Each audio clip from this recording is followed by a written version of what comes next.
Ah, the Plankton movie is here. I absolutely adore when a new Spongebob movie comes out because I'm a big fan of terrible movies. It's just an open goal, easy to dunk on. It's not even been a year since the last one of the easily worst SpongeBob movies we've ever seen in the entire franchise. The bar just gets lower, and that means I get all the more enjoyment. You know how the story goes with the SpongeBob movie franchise. To be honest, there's only one good SpongeBob movie. It's the first one, right? Something about it just really strikes at the core of what a SpongeBob story is. Most likely just because it was actually created by the original creator. In that movie, not only were the jokes stellar and iconic, every scene having so much comedic potential, with gags that are still immortalized decades later now, like random real-life body parts coming into the equation. But also at the same time with that first movie, there's a real emotional core as we really dive into what SpongeBob is as a character, the flaws that they have, and how to overcome any kind of arc with a sense of progression from an otherwise serialized and non-progressive story in the series. In trying to think of any story to really explore the SpongeBob character, I feel like the first SpongeBob movie is the only real good one you can do, and every movie since has been progressively worse from there. Add on the fact we're dealing with a modern version of Paramount that loves to do just weird things. Their live-action representation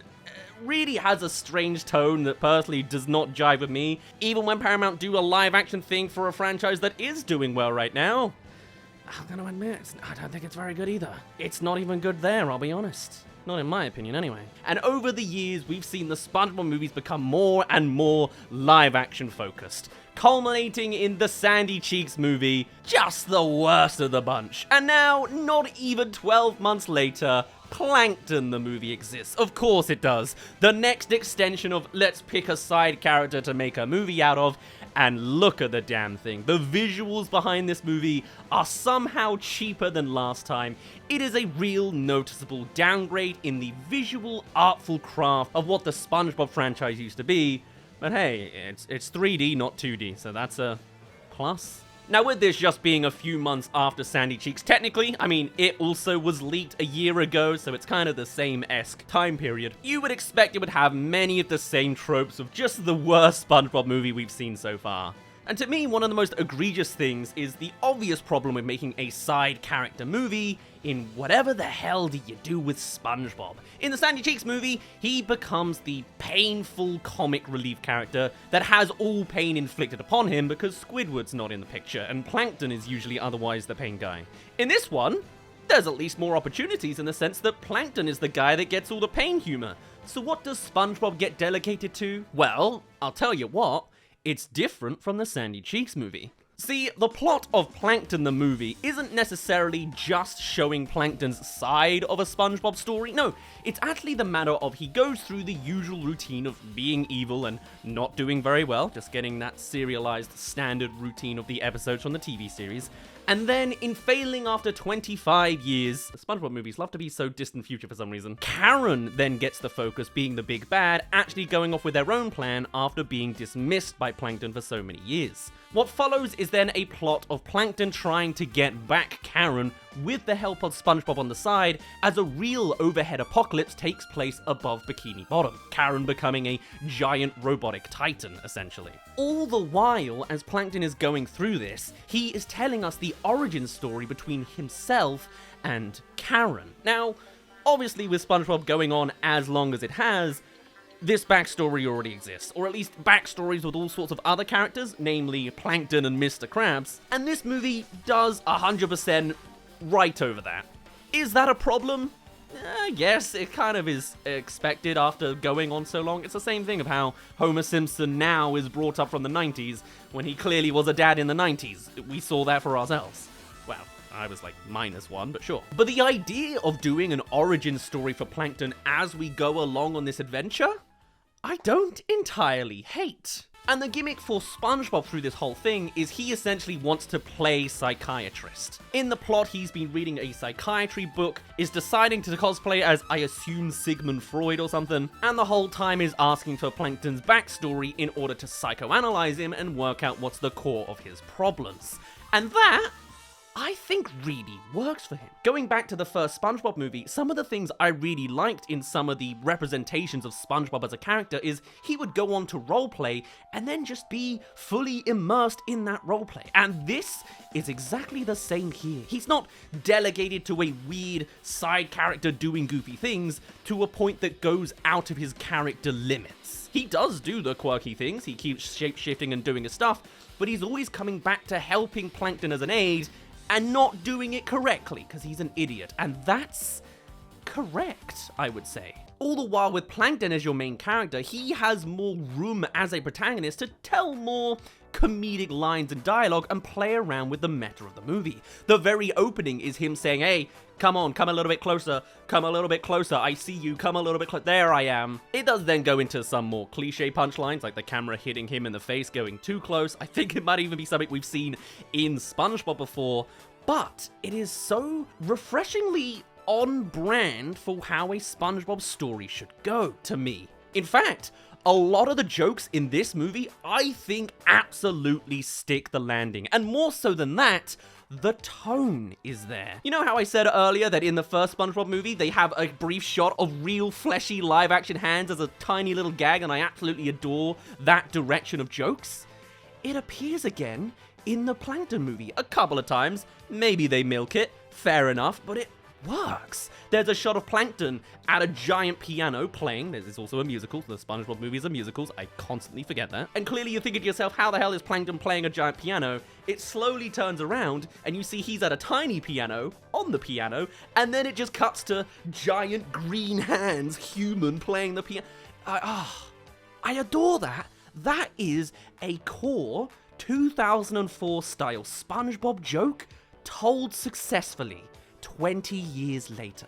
That being said, of course, it's not always going to be perfect. As I said, there's all sorts of cliche jokes in this. You've got all sorts of classics like big fights happening behind a couple clueless characters, being electrified for kissing a robot, or kooky character drinks too much coffee. You know, like, it's kind of padding in the sense of I've seen every animated movie in existence, but also I think it works, and it's kind of been a long time since I've seen a coffee joke, I'll be honest. That's full-on hoodwinked over the hedge territory. That's, in its own sense, is like 15 years old. It's also not perfect in the sense that, maybe this is a debatable point, but it does definitely heavily lie on older references in places. It's not too egregious, but it definitely knows that people liked the first SpongeBob movie, because they definitely find ways to use all sorts of elements from that first movie into this, just to be like, hey, you like this. But I think it's done well enough. It's not exactly invasive. They don't tread on the toes again. They just say, hey, remember this thing existed? These guys are still around. Oh, you might recognize that prop. But it is a little bit, you know, milky. Is that a good adjective for it? I think when I saw it at first, I thought it was a little bit cheap. But in hindsight, you know, it's harmless. Why not enjoy your successes? There have been many successes. It's not all a basement of failure.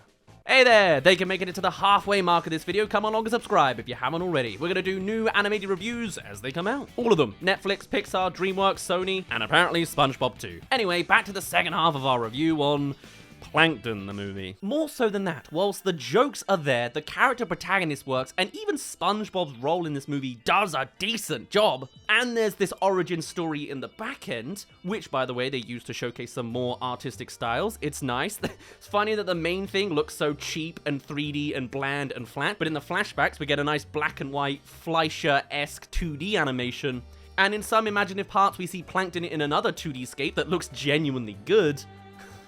Ironic that, but also on the other idea that this is a side story from a side-based character, it means that this movie goes on to expand characters we usually wouldn't get to see. Squidward gets minimal screen time, Mr. Krabs is faintly there in the back end, Patrick pops up a little bit towards the end. But instead we get to see an expansion on Karen's side of the world, and with this, we introduce the Gal Pals. Have they appeared in the TV show? Yes, apparently we have. 2018 apparently, it's been a thing in the series. But I think it really works. Probably because it's already baked into the series. Having it be a showcase of 4 female characters all clumped together technically is a little bit of a weird age gap thing, like a teacher hanging out with their student's friend, sure, whatever.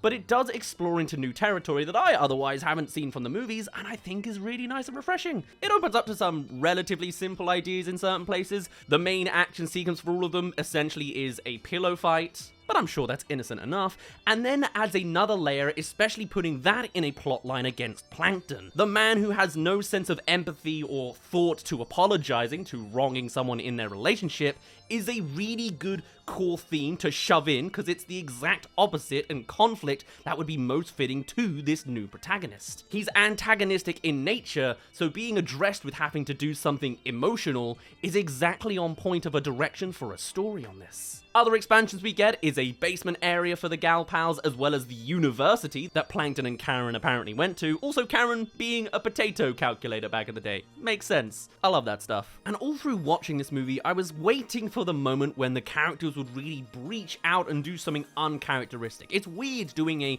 Plankton protagonist movie because I don't ever expect him to be good. There's a moment where he's called out as being a jerk, and I'm wondering if he's gonna 180 and stop being a jerk in some way, and he doesn't. He goes on to sing about being a jerk, and then he's like, hell yeah, I'm a jerk, and then doubles down, and I'm like, brilliant! They seem to actually understand the character that they're writing this story around, much like when they did with SpongeBob 20 years ago, 21. And though the plotline essentially goes into Plankton having to apologize to Karen, it doesn't necessarily become trying to stop world domination, because that's always been Plankton's goal all along. Sort of, because even then, they explore the element of what does he truly want? Does he want world domination? Or does he want the Krabby Patty formula? At what point does he stop? What are his limitations? And it really does a good deep dive into the ethos of Plankton. Against the slow, monotonous downfall of SpongeBob movies, it's as if the people in charge of SpongeBob's creative direction actually sat down and did a deep dive exploration to tell the best possible version of this character's story. As if they truly do love Plankton as a character, as if they truly were Plankton. And then you realize in the credits who actually wrote the story for this movie? It was Kaz, who is always in most SpongeBob projects, but also up front and center is Mr. Lawrence himself. Literally, Plankton himself helped write and create and produce, I assume, this Plankton movie. And I think that's the make or break of it. The directing as well is absolutely stellar, though I'm not a big fan of the visuals. The visual humor is certainly on point. It feels like a classic SpongeBob done in modern times, and that can be attested to David Needham's work in the directing chair. And also Chuck Klein is head of story, so it's definitely a team effort to bring this together, but there's clearly a sense of love and understanding put into this movie that I don't think the Sandy Cheeks movie had anything close to. I came into this movie absolutely ready to dunk on the next latest terrible SpongeBob movie. They just fall into our laps unwarranted every few months at this rate, and it seemed like an easy open goal to dunk on. But actually watching this movie, I am pleasantly surprised to see something that brings back that childhood wonder that SpongeBob once had. It has both a simplistic enough plot with a little bit of subversion from what you've usually seen, a good relocation for its usual protagonist in side character roles, side characters get more runtime that actually makes sense and have a nice embellishment for them, and then the main plotline is paced well, explores new territory, expands the universe, and has that emotional core that really does a deep dive on the characters this movie is meant to focus on. It's to the point you feel like you actually understand these characters more after seeing this movie. If this is the new canon, it's absolutely stellar. And the jokes and comedic style throughout are absolutely brilliant. To be fair, I love Plankton's delivery the most, I think, in all of SpongeBob stuff. They absolutely nail it in general. So of course, they're fully able to dominate within their own movie. It works really, really nicely. And then, as we come to the end of the movie, I would genuinely suggest you watch it for yourself, by the way. There's not really much to spoil on it. You can probably guess where the spoilers go, but I won't fully delve into it right now. Maybe one day we'll do an amazing on this, actually. I think I probably will. I should. This sparked something in me again, man. Completely not what I expected based on the trailer. They put all of the possible stinkers in the marketing, apparently. All the red flags I thought I saw before, non-existent. There were not too many bloated characters, it turns out. All of those different robots were all Karen anyway. But yes, once we come to the end of the movie, the really beautiful thing that brings it all together is we just literally loop it back to the beginning again. There's an opening song, and the ending song is the same song. It all goes back to one nice little knot, ending with Plankton not saying come on closer anymore. He looks at the camera, love a couple fourth wall breaks, there's a handful of these in the movie, I love them. And he's like, go away, get out of here. You've seen the movie now. Shoo, goodbye, goodbye, goodbye. It's like, easily the biggest upset so far this year, the absolute biggest surprise, and I am only upset that I full on forgot this movie was coming out today. I didn't write it in my schedule. I'm talking about it 4 or 5 hours later than I should have. This video is coming out late today, but it doesn't matter. I really do wish, despite it being a few hours, I had seen it sooner, because this is genuinely stellar. Perhaps after this, if Paramount learns something, maybe the Spongebob movie franchise is back. Is it better than the first Spongebob movie? Absolutely not. Unbeatable. That thing is absolutely cemented in gold. But as a surprisingly close runner-up, yeah. Plankton the movie is easily one of the best SpongeBob movies we've seen in years. The best in 20 years, because the first one was 21 years ago. And who'd have thought all you need to do is really sit down and think about it. And hey, why don't you actually get some of the crew members involved who clearly still have the heart and passion to tell good stories. Turns out when you're not just chucking them out to reach a quota, you can make some genuine art again. The soul of the SpongeBob movie franchise is still out there somewhere. Just don't turn this into 6 Plankton sequels, please. For now though, I'd best end it off there. Can't believe I can finally end SpongeBob on such a happy note. But for now, my name's been Daz. Thank you very much for reaching the end of this little review. Do tell me your thoughts on Plankton the movie. Am I just glazing it because I saw it most recently, or do you genuinely think this is pretty damn good? I'd love to hear your thoughts down below, and I shall see you all in a little bit.